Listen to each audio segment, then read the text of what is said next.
My name is Mark Boone and I'm Assistant Professor of Philosophy at Foreman Christian College. This is a video abstract for my article, The Role of Platonism in Augustine's 386 Conversion to Christianity. This article was published in the journal Religion Compass in the year 2015.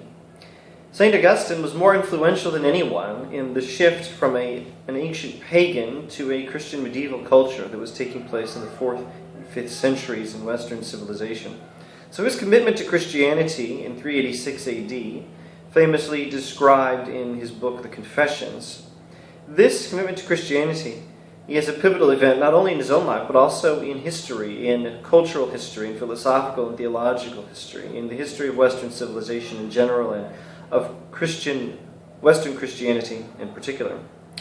Now, the nature of this conversion has been debated quite a bit by scholars. In my article, I overview this debate, beginning with the year 1888 and continuing on to the present.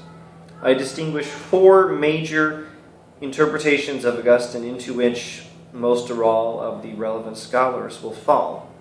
The first interpretation is that Augustine is committed not to Christianity, but to Platonism simply. He is following the neo-Platonist thought of people like Plotinus and Porphyry. He is not committed to Christianity at this time. Second interpretation is the exact opposite. He was committed to Christianity, but not to Platonism. He was visibly criticizing and rejecting Platonism.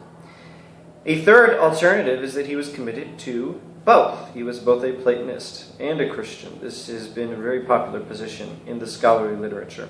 But there is a fourth position which may be distinguished from it, namely that he was committed to Christianity and making use of Platonist insights to understand Christianity, but Platonism was more or less simply a means to an end. The goal, the overriding goal, and the commitment was always Christward. It was towards Christian teaching.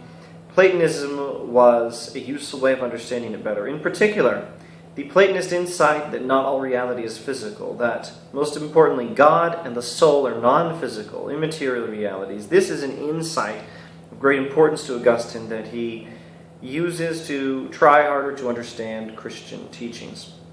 That's the fourth view, and it's also been rather popular in the scholarly literature. In my article, I overview these four positions, naming the major scholars associated with each one, and I give my reasons for preferring the fourth position, with great respect to the excellent scholarship taking alternate views of the early Augustine. Now, my article is a useful overview of what scholars have done in the past in this area of Augustinian studies. It would be my hope that in the future, while continuing to discuss these matters, scholars give a little more attention to the matters that were of interest to Augustine himself at this era, such as how can we human beings be happy?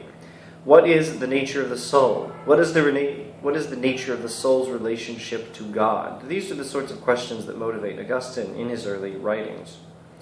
He says in the Soliloquies, Deus et animam scire cupio, I yearn to know God and the soul. This statement of his yearning to know God and the soul is the most beautiful and succinct statement of his interests, with the possible exception of a parallel statement where he puts it into the form of a prayer. Deus semper idem, nowhere me, nowhere te. O God, always the same, may I know myself, may I know you. This prayer, this yearning is what motivates him, and I hope scholars continue to discuss the relationship of Platonism to Christianity in his thinking, but give a little more attention to his own pursuits. My article I recommend for anyone interested in an introduction to the early Augustine, an introduction to what scholars have said about his relationship with Platonism, particularly in the early writings. And I can recommend my article to anyone particularly interested in the nature of his conversion. However, I recommend much more strongly Augustine's Confessions and the Cassiciacum Dialogues of Augustine, the first four books he wrote after his commitment to Christianity in 386.